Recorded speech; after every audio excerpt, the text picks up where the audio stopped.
Hello friends, welcome to Telugu audio stories. మీరు కనుక ఛానల్ని ఫస్ట్ టైం చూస్తున్నట్లయితే ఛానల్ సబ్స్క్రైబ్ చేయండి, లైక్ చేయండి. అలానే ఈ కథపై మీ విలువైన ఒపీనియన్ని కామెంట్ రూపంలో తెలియజేయండి. ఇక కథలోకి వెళ్దామా? వీడియో చూస్తున్నందరూ కింద కనిపిస్తున్న హైప్ ఆప్షన్కి వీడియోని ఎంకరేజ్ చేయండి. రాజు ఓకే సార్ అని బయట ఉన్న వాళ్ళకి మెసేజ్ చేశాడు. ఒక 10 మినిట్స్ తర్వాత ముందు అనుకున్నట్టే చేయమని. అది విన్న ప్రకాష్కి టెన్షన్తో మోషన్స్ అయ్యేలా ఉంటే ఏం చేయాలో, ఎలా తప్పించుకోవాలో అర్థం కాక ఆలోచిస్తూ ఉన్నాడు. కరెక్ట్గా 10 మినిట్స్కి రాజేష్ ఫోన్ ఇచ్చిన వ్యక్తిని కాకుండా ఒక అతన్ని లాక్కుని వస్తారు ఒక ఇద్దరు కార్తీక్ మనుషులు. రాజేష్ అయోమయంగా ఆ వ్యక్తి వైపు చూస్తే ప్రకాష్ కంగారుగా చూస్తూ ఉన్నాడు. కార్తీక్ రాజు వైపు చూస్తూ సైగ చేస్తే రాజు ఓకే అన్నట్టు తలుపుతాడు. ప్రకాష్ కొంచెం కంగారుగా ఆ వ్యక్తి చేతిలో ఉన్న ఫోన్ వైపు చూసి ఫాస్ట్గా 2 అడుగులు వేసి ఆ వ్యక్తి దగ్గర నుంచి ఫోన్ తీసుకోబోతాడు. రాజు అంతకంటే వేగంగా కదలడంతో ప్రకాష్ ఫోన్ ముట్టుకునే లోపే ఆ ఫోన్ రాజు చేతిలో ఉంటుంది. ప్రకాష్ నుదుటిని పట్టిన చెమటను తుడుచుకుంటూ కంగారుగా రాజు చేతిలో ఉన్న ఫోన్ వైపు చూస్తూ, ఆ ఫోన్ ఇలా ఇవ్వండి, అసలు ఆ ఫోన్ ఎవరు చేసి మిమ్మల్ని బెదిరించారో నేను కనుక్కుంటాను అని అంటుంటే కార్తీక్ సైడ్ స్మెల్తో, నో నీడ్, ఒక సీఎం ఫోన్ పోతేనే మీకు కనుక్కోవడానికి ఎన్ని రోజులు పట్టింది, నేను అర్ధగంటలో కనుక్కున్నాను, ఎప్పుడు కూడా మేమే కనుక్కుంటాం అని రాజు వైపు చూస్తూ, రాజు, ఆ ఫోన్లో వాడు ఇంకా ఏమేం చేశాడో మొత్తం డీటెయిల్స్ అన్నీ నాకు కావాలి. అంతేకాదు, వాడు ఇంకా ఇలా ఏమేం చేసి ఎవరిని ఇబ్బంది పెట్టాడో కూడా నాకు తెలియాలి. అలాగే వాడిని మన ప్లేస్కి తీసుకువెళ్ళి మన స్టైల్లో ఎంక్వైరీ చేయండి అని చెప్తే రాజు ఓకే అని ఆ వ్యక్తిని తీసుకువచ్చిన వాళ్ళ వైపు చూస్తూ, వీడిని తీసుకుని వెళ్ళండి, నేను తర్వాత వస్తాను, ఈలోపు మీరు వీడితో నిజాలు చెప్పించండి అని అంటాడు. వాళ్ళు ఓకే అని వాడిని తీసుకుని వెళ్ళిపోతే బయటకు వెళ్ళగానే ముగ్గురు అక్కడ పని అయిపోయింది కాబట్టి వాళ్ళు కార్తీక్ చెప్పిన వర్క్ చేయడానికి వెళ్ళిపోతారు.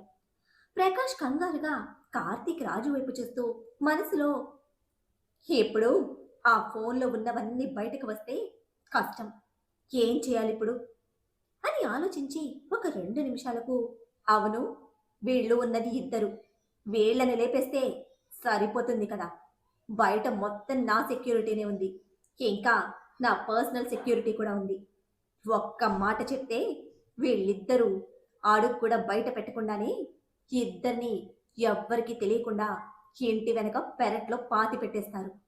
అప్పుడు ఏదో ఒకటి చేసి వీడి ఆస్తి కూడా కొట్టేయొచ్చు. వీడు లేకపోతే ఇంట్లో ఉన్న ఇద్దరు ముసలాళ్ళని లేపేస్తే సరిపోతుంది, ఇంకా మనకి అడ్డొచ్చే వాళ్ళు ఎవ్వరు ఉండరు. ఇక ఆ ఖుషి సంగతి నిదానంగా చూడొచ్చు.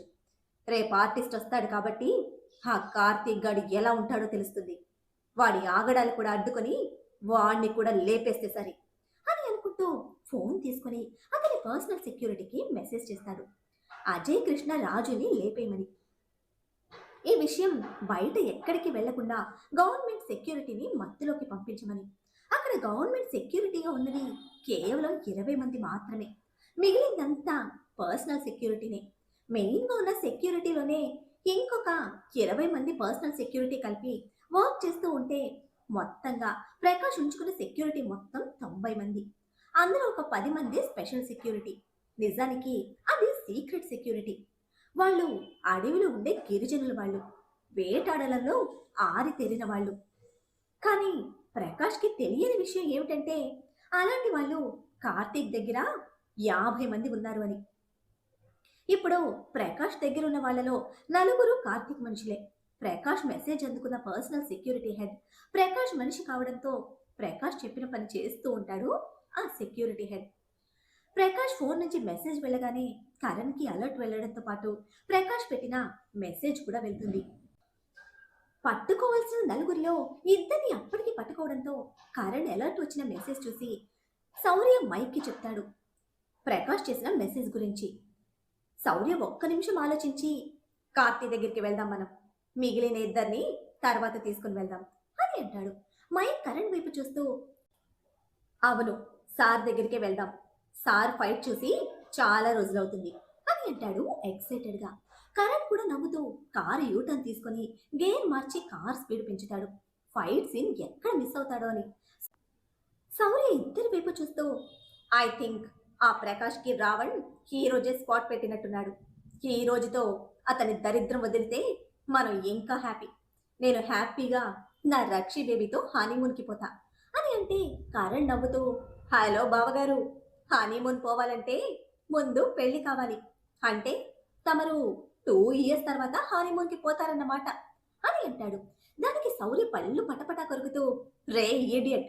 బావమరిది బావ బ్రతుక్కోరాలిరా. ఇలా బావని ఇబ్బంది పెట్టే పనులు చేయకూడదు. బావ బాధపడేలా చేయకూడదు" అని అరుస్తూ ఉంటే కరణ్ నవ్వుతూ, "బావ కూడా అప్పుడప్పుడు బావమరిది గురించి ఆలోచించాలి బావగారు. అరే పాపం, బావమరిది ఇన్ని రోజులు చెల్లెలికి దూరంగా ఉన్నాడు. ఎప్పుడైనా కొన్ని రోజులు చెల్లితో ఉంటాడు అని మీరు అనుకోవడం లేదు కదా. అందుకే నేను కూడా బావగారి గురించి ఆలోచించటం లేదు. ఈ విషయం గురించి నేను సార్‌తో మాట్లాడతాను. సార్ అయితే ఖచ్చితంగా ఒప్పుకుంటారు అని అనుకుంటున్నా. రక్షిత కూడా ఖచ్చితంగా ఒప్పుకుంటుంది. అప్పుడు చెప్తాను తమరి సంగతి" అని అంటే శౌర్య గుర్రుగా కరణ్ వైపు చూస్తూ, "నీ సంగతి కూడా చెప్తానురా. నా చెల్లెలు వింధ్యకి నేను చెప్పాల్సినవి కూడా చెప్తాను" అంటూ రిటౌట్ ఇస్తాడు. కరణ్ నవ్వుతూ, "హలో బావగారు, నా వింధ్య నువ్వు ఎన్ని చెప్పినా నమ్మదు. నా వింధ్యకి నా గురించి మొత్తం తెలుసు" అని అంటూ కార్‌ని ప్రకాష్ ఇంటి గేటు లోపలికి పోనిస్తే డ్రైవర్ కార్ చూసి గేట్ ఓపెన్ చేయడంతో ప్రకాష్ మెసేజ్ అందుకున్న పర్సనల్ సెక్యూరిటీ హెడ్ ప్రకాష్ మనిషి కావడంతో ప్రకాష్ చెప్పిన పని చేస్తూ ఉంటాడు ఆ సెక్యూరిటీ హెడ్. 5 నిమిషాల్లో ఒక 10 మంది రౌడీలు లోపలికి వస్తే రాజు వాళ్ళ వైపు సైడ్ స్మైల్‌తో చూసి ఆరాంగా సోఫాలో కూర్చొని, "సార్ ఇవాల్టికి నాకు రెస్ట్. మీ ఫైట్ చూసి చాలా రోజులవుతుంది. మీరే డీల్ చేయండి" అని అంటాడు. చిన్నగా కార్తీక్‌కి మాత్రమే వినిపించేలా వచ్చిన 10 మంది మీద జాలి పడుతూ. కార్తీక్ కూల్‌గా 10 మంది వైపు చూసి వాళ్ళని చూడనట్టే ప్రకాష్ వైపు చూస్తూ, "రేపటికి నాకొచ్చిన ఫోన్ కాల్ చేసింది ఎవరో కనుక్కొని మీ ఫోన్ మీకు ఇచ్చేస్తాం" అని అంటాడు. ప్రకాష్ వచ్చిన వాళ్ళ వైపు ఒక్కసారి చూసి, "అజయ్ కృష్ణ గారు, దాని గురించి నేను కనుక్కుంటాను. ఫోన్ ఇచ్చేయండి. ఆ ఫోన్ ఇచ్చేస్తే మీకే మంచిది. అండ్ ఈ విషయం ఇక్కడితో వదిలేస్తే అందరికీ మంచిది" అని బెదిరిస్తున్నట్టుగా అంటే కార్తీక్ కూల్ లుక్స్‌తో, "మాకు కావాల్సిన ఇన్ఫర్మేషన్ తీసుకున్న తర్వాత మాత్రమే మీకు మీ ఫోన్ ఇస్తాము" అని ఖచ్చితంగా చెప్తాడు. ప్రకాష్ నవ్వుతూ, "అయితే మీరు ఇల్లు దాటి బయటకు వెళ్ళలేరు మిస్టర్ అజయ్ కృష్ణ" అని చెప్పడంతో కార్తీక్ సైడ్ స్మైల్‌తో, "ఓకే, యాజ్ యూ విష్" అని కాలు మీద కాలు వేసుకొని కూల్‌గా కూర్చుంటే ప్రకాష్ 10 మంది వైపు చూస్తూ, "రేయ్, ఇద్దరిని ఇక్కడే పాతేయండ్రా" అంటూ బేస్ వాయిస్‌లో చెప్తాడు. కార్తీక్ కూల్‌గా ప్రకాష్ వైపు చూస్తూ, "ఇలా నార్మల్ ఫైట్ చేయడం నాకు అంత కిక్ ఇవ్వదు. ఒక పని చేద్దాం. మీలో ఏ ఒక్కరైనా రాజుని టచ్ చేసినా మీ ఫోన్ మీకిచ్చి కామ్‌గా ఈ విషయాన్ని ఇక్కడితో వదిలేసి వెళ్ళిపోతాను. బోనస్‌గా నా పేరు మీదున్న ప్రాపర్టీలో 50% ఇస్తాను. అలా కాదు అని మీలో ఎవరు రాజుని టచ్ చేయలేకపోతే మాత్రం ఆ తర్వాత మీకుంటుంది" అంటూ, "ఫోన్ కోసం మీరెంత చేస్తున్నారు అంటే మీ గుట్టు మొత్తం అందులో ఉందని నాకర్థమైంది. నేను బయటకు వెళ్తే మాత్రం మీరు రోడ్డు మీదకి రావడం పక్కా" అని అంటాడు. ప్రకాష్ ఒక్క నిమిషం ఆలోచించి, "రేయ్, వాణ్ణి మీరు టచ్ చేస్తే 4 కోట్లు ఇస్తాను" అంటూ ఆఫర్ చేస్తే ఒకడు ముందుకు వచ్చి రాజు వైపు అడుగులు వేస్తాడు. కరెక్ట్‌గా రాజుని టచ్ చేసే లాస్ట్ సెకండ్‌లో వాడు ఎగిరి 4 అడుగుల దూరంలో పడి పొట్ట పట్టుకొని మోటలా ముడుచుకుపోతూ నోట్లో నుంచి రక్తం కక్కుతూ ఉంటాడు. కానీ ఏం జరిగింది ఎవ్వరికీ అర్థం కాలేదు. వాడు రాజుని టచ్ చేశాడనే అనుకున్నాడు ప్రకాష్. రాజేష్‌కి జరిగింది అర్థం కాగానే వణుకుతూ భయంగా కార్తీక్ వైపు చూస్తూ ఉంటాడు. అజయ్ కృష్ణ గురించి చాలానే విన్నారు అందరూ. అజయ్ కృష్ణ ఒక బీస్ట్ అని బిజినెస్ రంగంలో అందరూ చెప్తూనే ఉంటారు. కంటి చూపుతోనే ప్రపంచాన్ని సగం శాసించగల దిట్ట. అతనే నేరుగా రంగంలోకి దిగితే అవతలివాడు పూర్తిగా అతని జీవితం మీద ఆశలు వదులుకోవాల్సిందే అని అందరూ చెప్పేది ప్రతాప్. ప్రకాష్ చెవుల్లో మారు మోగుతూ ఉంటే రాజు గట్టిగా విసిల్ వేస్తూ కార్తీక్ వైపు చూస్తూ, "బాస్, మీకు నేనంటే ఎంత లవ్వని తెలియనే లేదసలు. ఎవరైనా ఎలాంటి ఫైట్‌లో లవ్వర్‌ని టచ్ చేయమని చెప్తారు కానీ మీరు నన్ను టచ్ చేయమని చెప్పారు. అంటే నేనంటే మీకు ఎంత ఇష్టమో కదా! ఐ లవ్ యూ బాస్" అని అని ఫ్లయింగ్ కిస్ ఇస్తే కార్తీక్ చిరుకోపంగా రాజు వైపు చూస్తూ "ఏడియట్" అంటూ కసురుతాడు. అప్పుడే ఒక ఇద్దరు రాజు వైపు వస్తే కార్తీక్ పైకి లేచి కూల్గా షర్ట్ సరి చేసుకుంటూ వాళ్ళు కరెక్ట్‌గా రాజుని టచ్ చేయడానికి చెయ్యి వేయగానే కార్తీక్ ఫాస్ట్‌గా ఒక అడుగు ముందుకు వేసి ఒక కాలిని ఒకడి నుదుటికి కనెక్ట్ చేసి ఇంకొకడి గుండెల మీద పిడికిలి బిగించి ఒక్క పంచ్ ఇవ్వడంతో ఇద్దరు అక్కడికక్కడే కుప్పగూలిపోతారు. కనీసం వాళ్ళ నోటి నుంచి చిన్న సౌండ్ కూడా వచ్చే అవకాశం ఇవ్వకుండా క్షణాల్లో అనంత వాయువులో కలిసిపోతారు. అది చూసిన ప్రకాష్ అప్రయత్నంగా ఒక అడుగు వెనక్కి వేస్తే ఈసారి మిగిలిన 7 మంది ఒకేసారి రాజు వైపు వస్తారు స్పీడ్‌గా. అప్పుడే శౌర్య, మైక్, కరణ్ ఇంటి వెనుక వైపుకి చేరుకొని శౌర్య రూమ్‌కి కనెక్ట్ అయి ఉన్న స్టెప్స్ నుంచి లోపలికి నడుస్తారు. కార్తీక్ అంత వేగంగా కదలగలడు అని అక్కడున్న ఎవ్వరూ ఊహించలేదు, రాజుతో సహా. కేవలం 3 నిమిషాల్లో 7 మందిని చిన్న సౌండ్ కూడా లేకుండా పడుకోబెట్టేస్తాడు. అప్పుడే శౌర్య, మైక్, కరణ్ ముగ్గురు శౌర్య రూమ్‌లో నుంచి బయటకు వచ్చి రైలింగ్ దగ్గర నిలబడి కిందకి చూస్తే 10 మందిని పడుకోబెట్టుండడంతో ఒకరి వైపు ఒకరు చూసుకొని ఛ! మిస్ అయ్యాము అనుకుంటూ ఫీల్ అవుతూ ఉంటే మైక్ ఫోన్ తీసి వీడియో రికార్డ్ చేయడం స్టార్ట్ చేస్తాడు. కూల్‌గా చెయ్యి బెదిరిస్తూ వాచ్ తీసి రాజు వైపు విసిరేస్తే రాజు ఆ వాచ్ క్యాచ్ పట్టి పెదవి విరుస్తూ చాలా సింపుల్ ఫైట్ ఇది. ఈ ఫైట్ అయితే మన ఆది కూడా చేస్తాడు. నాట్ సాటిస్ఫైడ్ అని అంటాడు. కార్తీక్ సైడ్ స్మైల్ తో ప్రకాష్ వైపు చూస్తూ ఎంతేనా, జస్ట్ వార్మప్ చేసినట్టు కూడా లేదు. నా బేబీకి కొంచెం కూడా నచ్చలేదు ఇది అని అంటాడు రాజు వైపు చూసి ఫేస్ సాడ్ గా పెట్టేసి. మైక్ వీడియో రికార్డ్ చేస్తూ ఉండడం చూసి మైక్, రావణ్ నా బేబీ అని రాజుని చూస్తూ చెప్పింది మాత్రం ఎడిట్ చేసి నాకు పంపించు అని అంటాడు.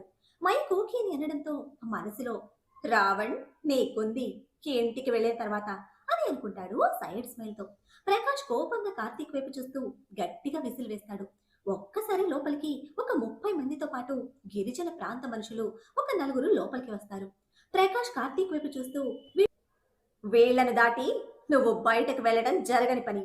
ఇప్పుడు కూడా నీ మనిషిని టచ్ చేయాలని గేమ్ ఆడుకుందామా అని అడుగుతాడు పొగరుగా. ప్రకాష్ పొగరు ఏ మాత్రం కార్తీక్కి నచ్చకపోవడంతో ఈవిల్ స్మైల్ తో నోటికి చేతులు అడ్డు పెట్టుకుని విచిత్రమైన శబ్దాలు చేస్తాడు. అక్కడ ఉన్న గిరిజన మనుషుల్లో కార్తీక్ మనుషులు 4 లోపలికి వస్తారు. కార్తీక్ వాళ్ళ వైపు చూస్తూ ఏవో సైగలు చేస్తే వాళ్ళు కార్తీక్ చెప్పింది అర్థం చేసుకుని తిరిగి ఏవో సైగలు చేసి అక్కడున్న ప్రకాష్ మనుషుల్లో ఉన్న గిరిజనుల వైపు చూస్తూ వాళ్ళ భాషలో ఏదో చెప్తారు. అంతే. ఒక్క నిమిషం మౌనం తర్వాత మొత్తం అక్కడున్న 10 మంది గిరిజనులు కార్తీక్ వెనక్కి వెళ్లి ఒక పక్కగా నిలబడతారు. ప్రకాష్ పర్సనల్ సెక్యూరిటీ హెడ్ వాళ్ళ వైపు చూస్తూ మీరేంటి అటువైపు వెళ్లారు అని అడుగుతాడు వాళ్ళ భాషలో. వాళ్ళలో కొంచెం తెలుగు వచ్చిన ఒకరు ముందుకు వచ్చి మేము ఆడవి తల్లి బిడ్డలం, అన్యాయానికి ఎప్పుడూ మేము సహాయం చేయం. తప్పు చేసింది మా ఇంటి వాళ్ళైనా సరే వాళ్ళకి శిక్ష పడేలా చేస్తాం. ఈ గొడవలో మేము ఇన్వాల్వ్ అవ్వము అని చెప్పి మౌనంగా వెనక్కి జరిగి చేతులు కట్టుకుని నిలబడతాడు. ప్రకాష్ కోపంగా వాళ్ళ వైపు చూసి మిగతా వాళ్ళ వైపు చూస్తూ రేయ్, వాళ్ళిద్దరిని లేపేస్తే 10 కోట్లు ఇస్తాను మీకు అని చెప్తాడు. వాళ్ళలో నుంచి ఒకేసారి 10 మంది కార్తీక్ మీదకి వెళ్తారు. కార్తీక్ ఒక్కొక్కరిని మళ్ళీ లేవలేకుండా చేతికి దొరికిన వాడిని దొరికినట్టు కొడుతూ ఉన్నాడు. వాళ్ళు వెల్ ట్రైన్డ్ కావడంతో కొంచెం టైం పట్టినా ఒక 20 నిమిషాలకు 10 మందిని పడుకోబెట్టేస్తాడు. కార్తీక్ చేతికి కూడా గాయమైంది. ఒకడు కత్తితో దాడి చేయడంతో కార్తీక్ ఆ కత్తిని పట్టుకోవడం వల్ల అరచేతిలో గాయమైంది. శౌర్య కార్తీక్ చేయి నుంచి కారుతున్న రక్తం చూసి కోపంగా కిందకి వెళ్లాలని 2 అడుగులు వేయగానే మైక్ శౌర్య చేతిని పట్టుకుని ఆపి రాజు నుంచి వచ్చిన మెసేజ్ ఓపెన్ చేసి శౌర్య చేతిలో ఫోన్ పెడతాడు. సార్ ఒక ప్లాన్తోనే వచ్చారు. ఈరోజు ఏదో ఒక విధంగా ఈ మెస్ క్లియర్ చేయాలని. ఏం జరిగినా సరే మా ఇద్దరిలో ఎవరో ఒకరు మీకు రమ్మని చెప్పే వరకు మీరిక్కడ ఎవ్వరికీ కనిపించకూడదు. ఇది సార్ ఆర్డర్. మాలో ఎవరో ఒకరు మీకు సిగ్నల్ ఇచ్చే వరకు మీరు రాకూడదు అని ఉంటుంది మెసేజ్లో. శౌర్య అసహనంగా ఫోన్ మైక్ ఇచ్చి సీరియస్గా కిందకి చూస్తూ ఉన్నాడు. కార్తీక్ నవ్వుతూ ప్రకాష్ వైపు చూస్తూ ఎంతేనా మీ పవర్, నేను చాలా ఊహించుకున్నాను, కానీ మీరు మరీ ఎంత వేస్ట్ అని ఇప్పుడే అర్థమైంది అని అంటూ గిరిజనుల వైపు చూస్తూ మీరిక్కడి నుంచి వెళ్ళిపోండి అని వాళ్ళలో తమ మనిషి అయిన ఒకరి వైపు చూస్తూ, అందరూ మన ప్లేస్‌కి వెళ్ళిపోండి. ఇదంతా క్లియర్ అయిన తర్వాత నేనే వచ్చి కలుస్తాను. అందరిని తీసుకువెళ్ళు అంటూ చెప్తాడు. అప్పుడే వాళ్ళలో ఒక మధ్య వయసు వ్యక్తి ముందుకు వచ్చి, బిడ్డా, నిన్నిక్కడ వదిలేసి వెళ్ళలేం మేము. నీ క్షేమం మాకు ముఖ్యం. మేము నీతో పాటే వస్తాము. ఇక్కడ ఏదైనా తేడా జరిగితే అందరినీ గూడెం తల్లికి బలిస్తాను అని అంటాడు వాళ్ళ భాషలో. కార్తీక్ చిన్న స్మైల్‌తో, నేను చెప్పేది అర్థం చేసుకోండి. నాకేమీ కాదు. మీరంతా వెళ్ళండి. నా మీద ఏ మాత్రం గౌరవం ఉన్నా కూడా మీరిక్కడి నుంచి వెళ్ళండి అని చెప్పడంతో వాళ్ళు ఇంకేం మాట్లాడలేక మౌనంగా బయటికి అడుగులు వేస్తే ఆ మధ్య వయసు వ్యక్తి కార్తీక్ వైపు చూస్తూ, బిడ్డా, వాళ్ళిప్పటికే నీ రక్తం కళ్ళ చూశారు. నీకింక ఏ గాయమైనా వాళ్ళ తల నరుకుతాను అని చెప్పి బయటకు వెళ్ళిపోతాడు. కార్తీక్ కూల్‌గా ప్రకాష్ వైపు చూస్తూ, ఇప్పుడు చెప్పండి సీఎం గారు, what to do, what not to do అంటూ అడిగితే ప్రకాష్ కోపంగా కార్తీక్ వైపు చూస్తూ, అజయ్ కృష్ణ, మళ్ళీ చెప్తున్నాను. మర్యాదగా ఫోన్ ఇచ్చేసి ఇక్కడి నుంచి వెళ్ళిపోండి. అది మీకే మంచిది. లేకపోతే తర్వాత జరిగే వాటికి మీరు బాధపడాల్సి వస్తుంది అని ఫోన్ తీసుకుని బయట ఉన్న తన మనుషులకి కార్తీక్ ఇంటి అడ్రస్ పెట్టి అక్కడున్న ముసలి వాళ్ళని, అజయ్ కృష్ణ వైఫ్ ని ఎత్తుకురండంటూ మెసేజ్ చేస్తాడు. ఆ మెసేజ్ నోటిఫికేషన్ వెంటనే కరెంట్కి వెళ్తే ఆ మెసేజ్ చూసి శౌర్య మైకి కూడా చూపిస్తాడు. శౌర్య కోపంతో పిడికిలు బిగించి, వెళ్ళనివ్వు, ఎంతమంది వెళ్తారు వాళ్ళకు కూడా తెలిసొస్తుంది. కార్తికేయన్ రావణ్ణే కాదు, అతని ఇంటి గుమ్మం కూడా ఎవ్వరూ తొక్కలేరని అంటూ ఆ ఫోన్ తీసుకుని సిచ్యువేషన్ మొత్తం ఆదిత్యకి మెసేజ్ చేసి మైక్ వైపు చూస్తూ, మైక్, ఇంటి దగ్గర సెక్యూరిటీకి ఫోన్ చేసి అమ్మమ్మ తాతయ్య అమ్మ ఖుషిని జాగ్రత్తగా చూసుకోమని చెప్పు. మిగతా అంతా ఆది హ్యాండిల్ చేస్తాడు. ఆకాష్ కూడా ఇంట్లోనే ఉన్నాడు కాబట్టి ప్రాబ్లం లేదు అని చెప్పడంతో మైక్ వెంటనే ఇంటి దగ్గరున్న సెక్యూరిటీని, హౌస్ మేనేజర్ని అలర్ట్ చేస్తాడు. మరి మైక్ ఇచ్చిన అలర్ట్తో సెక్యూరిటీ ఆది, ఆకాష్ ఇంటిని ఖుషిని సేవ్ చేయగలుగుతారా? ప్రకాష్ అజయ్ కృష్ణనే కార్తికేయ రావణని ఎప్పటికైనా తెలుసుకుంటాడా? రావణ్ చేతిలో ప్రకాష్ ప్రతాప్ ఏం కానున్నారు? వాళ్ళంతగా భయపడేందుకు ఆ ఫోన్లో ఏముందో తెలుసుకోవాలంటే నెక్స్ట్ ఎపిసోడ్ని ఫాలో చేయండి. అలానే ఈ ఎపిసోడ్ని లైక్ చేయడం మాత్రం మర్చిపోకండి. Bye friends.